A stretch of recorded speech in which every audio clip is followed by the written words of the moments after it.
There is a battle so brutal, so unlikely, that even today, Marines speak of it with a kind of hushed awe. A battle fought not just against an enemy army, but against nature itself.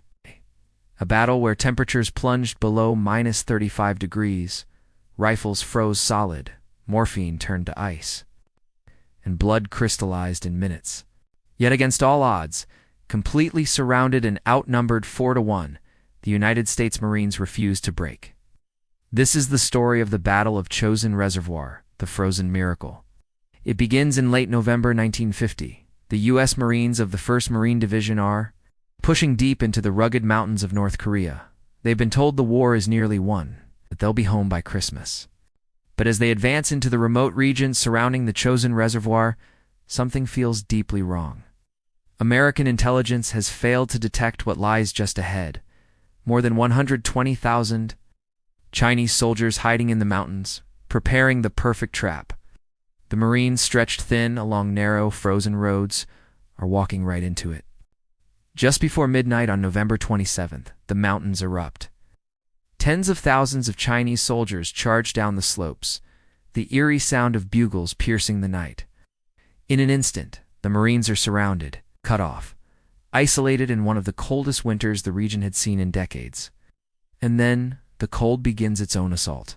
Weapon bolts freeze shut. Flamethrowers refuse to ignite. Bandages stiffen into useless cardboard. Wounded Marines risk freezing to the ground if left for even a few minutes. Frostbite claims fingers, ears, and noses. Vehicles stall, engines crack, and food becomes solid ice. The Chinese believed the bitter cold would shatter the Marines' spirit. Instead, it forged it. Night after night, wave after wave of Chinese troops attack, many wearing little more than thin cotton jackets and shoes wrapped in cloth. The Marines fight from frozen foxholes, firing rifles that must be thawed by hand, battling an enemy who seems to materialize out of the snow itself. Small units become legendary. At Toktung Pass, a single Marine company holds the narrow road that connects the entire division. If they fall, tens of thousands of Americans are doomed.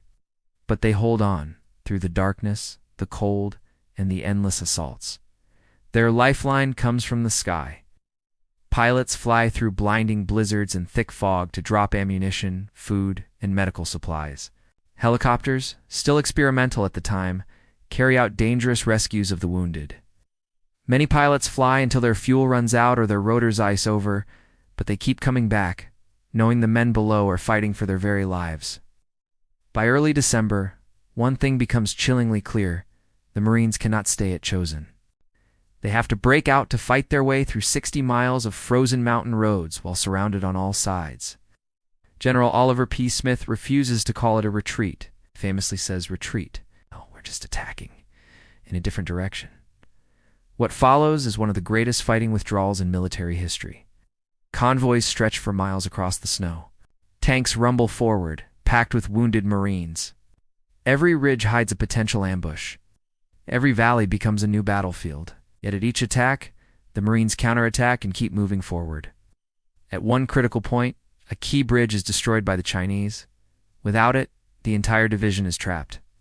In a moment that feels truly impossible, engineers airdrop portable bridge sections, and the Marines assemble a new bridge under fire in the freezing wind, using numb hands in sheer determination. Finally, after weeks of non-stop combat, the Marines reach the coast, exhausted, frostbitten, bloodied, but unbroken. 30,000 Marines fought their way through and escaped a force of 120,000 enemy troops. The Chinese 9th Army Group, once one of China's strongest units, was shattered by the fighting and the cold. The Battle of Chosin Reservoir changed the course of the Korean War. It prevented the collapse of UN forces and saved South Korea from being completely overrun. And it gave the world one of the most extraordinary survival stories in modern military history. The men who lived through it called themselves the Chosen Few, a brotherhood forged in ice, fire, and impossible odds. Their story is a powerful reminder that even in the coldest, darkest moments, courage can carve a path through anything, and that survival itself can be the ultimate victory. Thanks for watching. If you found this story as incredible as we did, please like and subscribe for more tales of courage and history.